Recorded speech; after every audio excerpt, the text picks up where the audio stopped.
Welcome to my channel. My name is Chelsea for Fur, and let's talk about bipolar today. I actually made a video yesterday, and my phone is dumb. It's a Google Pixel. Don't ever buy one. They're stupid. They're worthless. I despise them with all my passion. Anyways, I was having a whole bunch of issues with it, and I just deleted everything and whatever. And I was actually on my manic yesterday, and I'm on my downward thing today. So I'm kind of like, eh.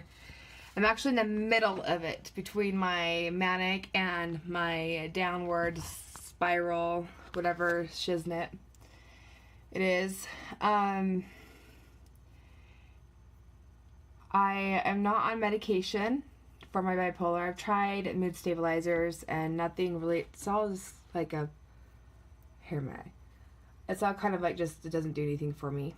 And my bipolar doesn't get too bad.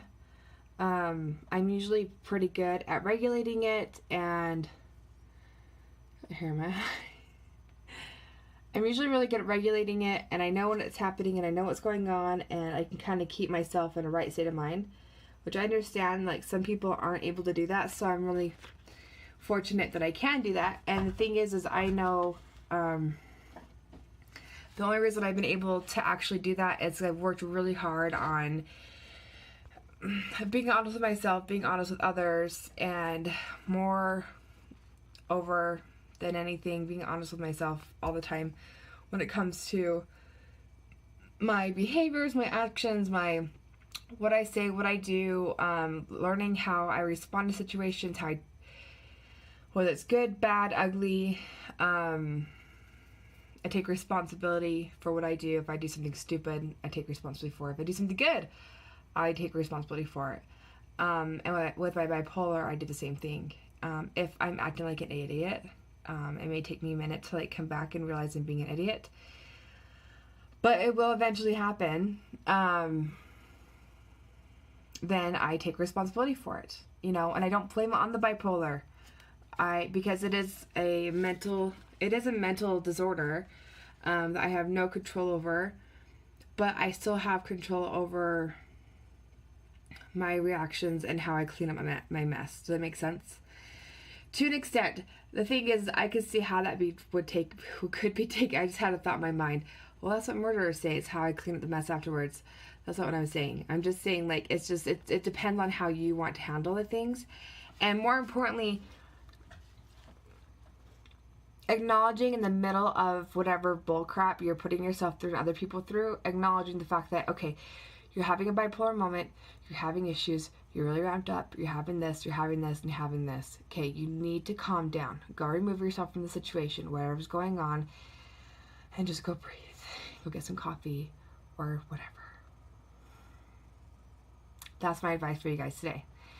If you are having an issue, go talk to somebody. If you don't have anyone to talk to, then figure it out. Go find someone to go talk to. There's obviously a ton of people online. Go find somebody in your community. Go find somebody in a church, church community, or whatever religion, belief, sect you believe in. There's always somebody out there for you to go talk to. And I promise you, you're not freaking special. They either have gone through it or they know somebody who's gone through it, so they can find somebody that can help you. That's one problem with our generation is we assume that we're special, and we're special snowflakes, and we're this, we're that, and we're not. No one's special. Your mom lied to you. So did your dad, if your dad told you you're special. That doesn't mean that everyone doesn't have their own personality and their own individualism and their own things, which I've been finding out. I thought I was a really unique individual, and I'm like, ooh, I like this and nobody else does, or I do this and nobody else does. As social media has broadened, I realize I'm not freaking special, and it's frustrating, but it is what it is. And it's kind of nice not having that pressure of I'm the only me, because then I'm the only one in the world that understands my problem. And the thing is, I'm not. I'm listening to a book, forgot her name, Trish something Russell, I think Trish Russell, Trina Russell. It's Wash Your Face Girl. It's a really good book. I suggest you go read it. I made my husband read it. He's like, only 30% of that book applied to me. I'm like, well, that 30% was freaking good information, so you're welcome. But I forgot I was gonna say about it. Anyways, that's a good book. Go read that. Oh, that's what it was. The first couple chapters really hit me. I'm like, oh my gosh, I'm just like her. If I'm not feeling good, I'm gonna go put 130% into something, even though I don't even have the 10%. But I'm gonna push really hard to have 180%. Like, I just, you know, my mom's the same way, and it's not a bad thing, you know. Because of that, we get a lot of stuff done. I mean, her like 2 really tough cookies, and we're able to tolerate with a lot more bull crap than most people. In fact, we've gone through our list of crap that we've gone through, and a lot of our stuff, just one person would break from it. And not because we're special, but because we acknowledge the situation, we don't take things personal, and we reevaluate what we need to do as individuals to move forward. And sometimes we don't even do it consciously. It just eventually just becomes a subconscious action where you just do it. It just is what it is. Anyways, that's my little snippet with bipolar. It's frustrating, and I understand you can't control it, but you still do have a little bit of control. You have enough of control to at least change your thought pattern. It may be small, may be minute, but it's still there, and it's still possible.